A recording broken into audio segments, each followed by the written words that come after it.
Hello. Today again, I'm with a very important person.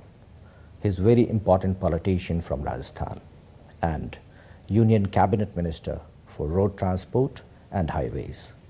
Yes, I'm with Dr. C.P. Joshi. Hello, Mr. Joshi. कैसे हैं आप? बिल्कुल fine. अच्छा, अभी अगर टारगेट को हम देखें इस फाइनेंशियल ईयर में, इस वित्तीय वर्ष में 9,500 किलोमीटर का टारगेट है और जो पहले 4 महीने में जो टारगेट अचीव्ड हुआ है, जो अवार्ड किया है रोड के लिए आप लोगों ने, वो सिर्फ 600 किलोमीटर है। तो अब इस टारगेट को कैसे अचीव करेंगे आप? बात सही है कि जो टारगेट हमने फिक्स किया और उसके कंपैरिजन में 600 किलोमीटर ये अवार्ड हुआ। और आपको मालूम है पहली बार हम ईपीसी कॉन्ट्रैक्ट डॉक्यूमेंट को कैबिनेट से अप्रूव करवाया है और हम 4,000 किलोमीटर को टारगेट लेके चल रहे थे, but now we will revise our target ji. और ईपीसी डॉक्यूमेंट में आरएफक्यू हमने बुला लिया है जी। और बहुत शीघ्र ही हम आईएमजी में जाकर जी इसको एक्सटेंड करवाएंगे। अच्छा। And we hope that we will able to get permission more than 7,000 kilometre. अच्छा। 7,000 किलोमीटर दी ईपीसी में हमें परमिशन मिल जाती है। Will able to achieve 9,500 target. Before going further, it's time to watch a special report on road transport and highways. The Ministry of Road Transport and Highways is an apex organization under the central government. Is entrusted with the task of formulating and administering, in consultation with other central ministries, departments, state governments, union territory administrations, organizations and individuals, policies for road transport, national highways and transport research with a view to increasing the mobility and efficiency of the road transport system in the country. The ministry has 2 wings, Road Wing and Transport Wing. The Road Wings deals with development and maintenance of national highway in the country as the main responsibilities. They also extend technical and financial support to state governments for the development of state roads and the roads of interstate connectivity and economic importance.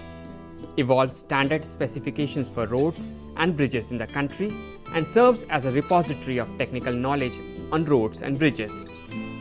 The Transport Wing deals with matters relating to road transport, where responsibility includes motor vehicle legislation, administration of the Motor Vehicles Act 1988, taxation of motor vehicles, compulsory insurance of motor vehicles, administration of the Road Transport Corporations Act 1950, and promotion of transport cooperatives in the field of motor transport.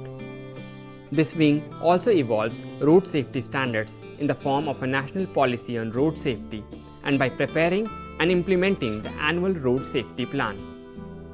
Collects, compiles and analyzes road accident statistics and takes steps for developing a road safety culture in the country by involving the members of public and organizing various awareness campaigns, and provides grants and aid to non-governmental organizations in accordance with the laid down guidelines. Yeah, very informative. BOT में problem क्या है? अगर मैं bidding को देखूं तो bidding आपके पास कई ऐसे प्रोजेक्ट्स हैं जिसमें एक भी बिड नहीं मिलता, आपको कहीं पे एक बिड मिलता है, तो वो एग्रेसिव या उसके टर्म्स एंड कंडीशन को थोड़ा लोअर करने का क्यों नहीं सोच रहे? कंट्री का जो एनवायरनमेंट बन गया इकोनॉमिक इन्वेस्टमेंट की दृष्टि से, उस परिप्रेक्ष्य में इसको समझने की आवश्यकता है जी। इसी मंत्रालय ने 2011-12 में 7,597 किलोमीटर अवार्ड किया, which was ever highest, and we got an premium of रफली 3,000 किलोमीटर। ये वातावरण स्लाइड जिस तरह का अभी देश में वातावरण बन गया, उससे जो बिडिंग है, उस बिडिंग में कंसेशनर है वो अपना कैलकुलेशन करता है कि हमें जो बीजीएफ 40% है उसमें कर पाएंगे या नहीं कर पाएंगे। जो कंसेशनर है जिन्होंने पिछली बार अवार्ड किया, आपको याद हो तो हमने बहुत बड़ा जो किलोमीटर अवार्ड किया वो इन द मंथ ऑफ मार्च किया। अच्छा। और हमारे रूल ये कहते हैं कि 6 मंथ्स तक उनको फाइनेंशियल क्लोजर का अवसर मिलता है। तो रफली जो पिछली बार हमने अवार्ड किया, जिन कंसेशनर्स ने एग्रेसिव बिडिंग किया, प्रीमियम दिया, उनका फाइनेंशियल क्लोजर आगा नकदी in the month of September October. So in this context you have to analyse it. मैं समझता हूँ कि अगली जो क्वार्टर है उसमें बीओटी में भी हमारे रिस्पॉन्स ठीक मिलेगा। लेकिन अगर प्रोजेक्ट के साइज़ को थोड़ा कम कर दिया जाए, अभी हाल में आपने ये सुझाव भी मांगा था इंडस्ट्री से, कंपनीज से, और ज़्यादातर जो सुझाव दिए जा रहे हैं वो यही है कि जो साइज़ है प्रोजेक्ट का उसको कम कर दिया जाए, 500 करोड़ का करें, 1000 करोड़ का करें, सो दैट जो मीडियम साइज कंपनी है वो भी अवॉर्ड करें। प्रोविजन ऑलरेडी ईपीसी में है। अच्छा, ईपीसी में जो एलिजिबिलिटी क्राइटेरिया है उसमें ये सब चीज़ें ध्यान रखकर किया जा रहा है। मैं समझता हूँ कि अगले क्वार्टर में सब वातावरण ठीक हो जाएगा। You have to give fair chance. जो पहले बिड करने वाले थे उनका financial closure by the end of सितंबर अक्टूबर होगा। और जो रेस्पॉन्स का ट्रेंड नजर आ रहा है जिससे हमने इंटरेक्शन किया है एंटरप्रेन्योर से और कंसेशनर से, वो हम इस बात के कॉन्फिडेंट है कि ये सीन बदलेगा। चिंता का विषय ये है कि पहले 4 मंथ में सिर्फ 600 किलोमीटर अवॉर्ड हुआ और टारगेट अगर आप 7,000 ही कह रहे हैं तो वो अचीवमेंट में बहुत शक है, बहुत शक व सुबह है इस पर। शक और सुबह नहीं, पूरे कंटेक्स्ट में समझने क्या हुआ था। 2008-9 में टोटल अवार्ड हुआ था 600 किलोमीटर, राइट। और आज की डेट में पिछले 11-12 में हमने अवार्ड किया है रफली 7,957 किलोमीटर। ठीक है। What this indicates? Very simple indication that there are 15-20 concessioners who were bidding right from 2008-9 to 2011-12। वो जो concessioner है उनकी जो फाइनेंशियल कैपेसिटी है वो ऑप्टिमम हो चुकी है।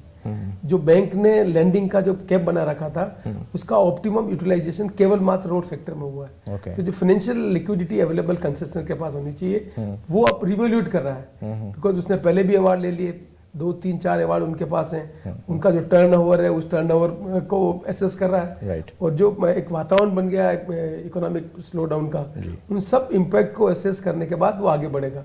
इसलिए वातावरण में कोई बदलाव नहीं आया, वातावरण में केवल मात्र एक साइकोलॉजिकल वातावरण में बदलाव आया। मैं समझता हूँ कि ये जो अगले क्वार्टर तक